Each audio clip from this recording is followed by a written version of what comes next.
तर मित्रांनो नमस्कार. आपला शेतकरी या यूट्यूब चॅनलमध्ये आपल्या सर्वांचं स्वागत आहे.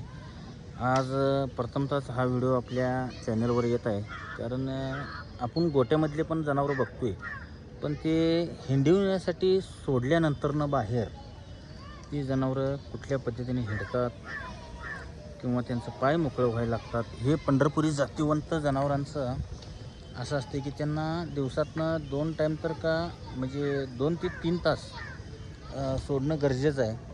आणि आपण बघू शकताय हे बघा पंढरपुरी म्हैस आहे आणि यांची मला वाटतं टोटल जनावरं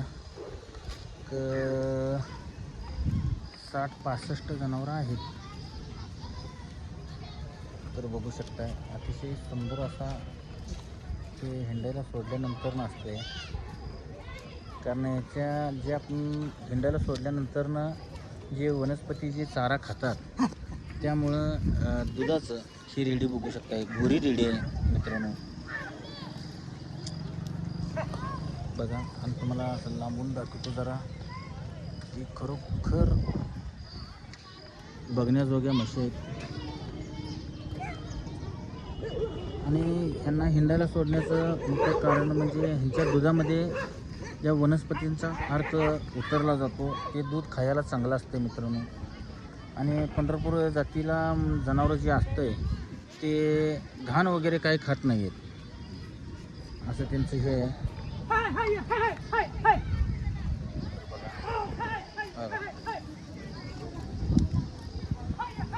आता मालक बोलवा लागलेला आहे, पण म्हशी किती हुशार असतात बघा. आणि त्या तिकडे लांब जर बघितला ती त्यांच्याच म्हशी आहेत बघा. बघा ते तुम्हाला मी जरा झूम करून दाखवण्याचा प्रयत्न करतो, हे बघू शकता.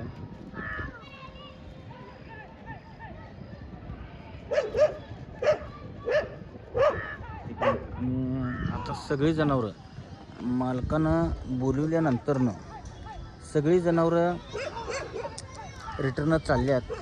आणि बघू शकता त्या बाजूची जी जनावरं आहेत मग झूम करून दाखवतो ती सकट आता एका पाठोमागं एक हे सगळे आता जाताना दिसत आहेत आपल्यासने. हो बघा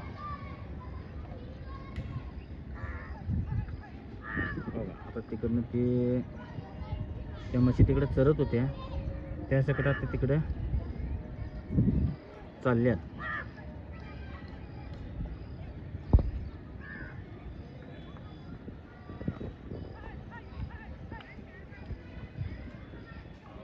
मालक गेला म्हशी सकट त्यांच्या पाठीमागं. मालक आता तुम्ही बघितला तर मालक इकडं आहे, त्या बाजूला मालक आहे आणि इकडे जनावर ही आता चालल्यात.